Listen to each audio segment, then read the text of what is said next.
Your brain has incredible learning potential, but most people only use a fraction of it. I'm going to show you exactly how to access it, and it starts with your diet.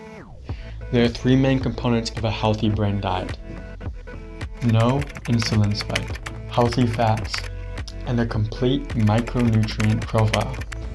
What foods cause an insulin spike? Things like white bread, white rice, processed foods like French fries, sugary drinks. These all have a high glycemic index, which means that they are rapidly absorbed into the bloodstream and cause an insulin spike. So we know we can get rid of these. But what about red meat, fish, eggs? These are all high in healthy fats, especially omega-3s and specifically DHA, which is heavily concentrated in your brain and is fundamental for structure and functionality of brain cell membranes. That is why healthy fats are so important. But do they have a complete micronutrient profile?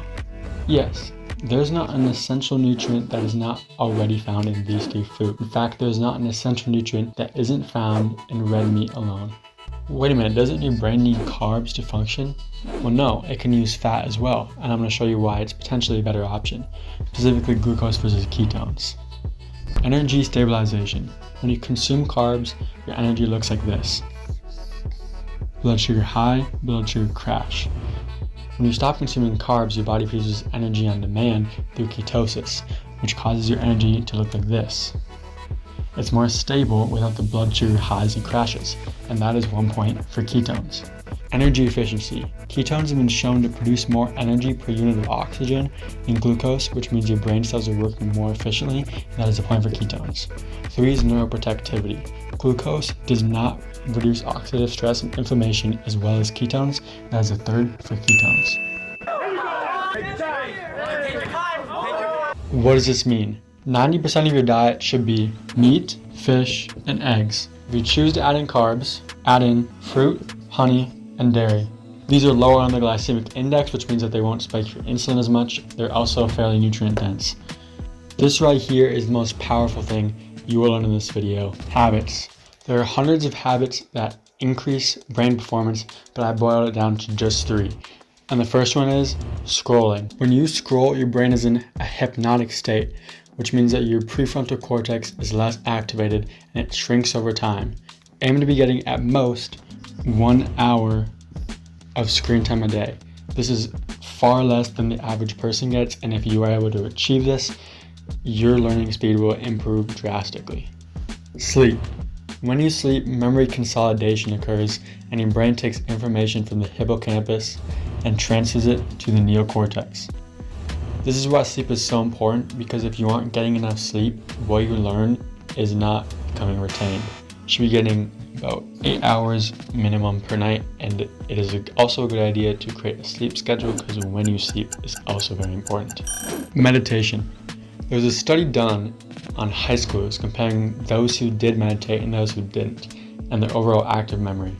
After just 1 week, the high schoolers that meditated increased their active memory by 40%. Why does this work? When you meditate, your prefrontal cortex is activated, and over time this increases the gray matter. It is literally doing the opposite of what scrolling does. You should be getting 5 to 10 minutes of meditation per day right before you study for optimal results. Now for the fun part. You've learned how to maximize your brain's biology through diet and habit, but now it's time to learn a few psychological tricks to help you learn faster than 99% of people. Pomodoro technique. This is a time management tool to help you maximize your time. It looks like this: 25 minutes of focused study followed by a 5-minute break. Every single one of these boxes represents a set of 25 minutes focused and 5 minutes break. And I've put in each one of these boxes a specific psychological studying trick to create the ultimate studying routine. And then hop into the first set, which is establish importance. Your brain is constantly trying to work as efficiently as possible, which means that it is getting rid of things that it does not deem important. So what does establish importance mean? If you are able to understand why you're learning something and why it is important that you remember it, your brain will subconsciously hardwire that information and will make it a lot more difficult to forget it. And for the first set of 25 minutes, you're going to be spending the first 2 minutes establishing importance. You're going to take a piece of paper and write down as many ways that what you're about to learn will benefit you. And after you've established importance in those first 2 minutes, you're going to spend the next 23 consuming the information that you want to learn. You're going to have a 5-minute break, preferably be outside in the sun, but make sure not to scroll or be on your phone during that time. Then jumping into the second set, active recall.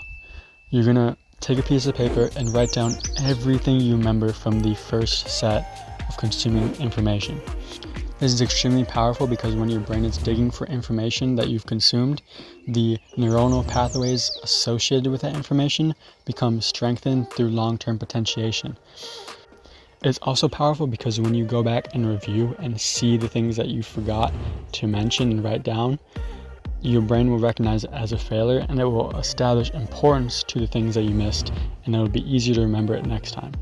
You're going to take 5 minutes outside and not scrolling, and you move on to set 3, which is teach it. If you can't explain it simply, you don't know it well enough.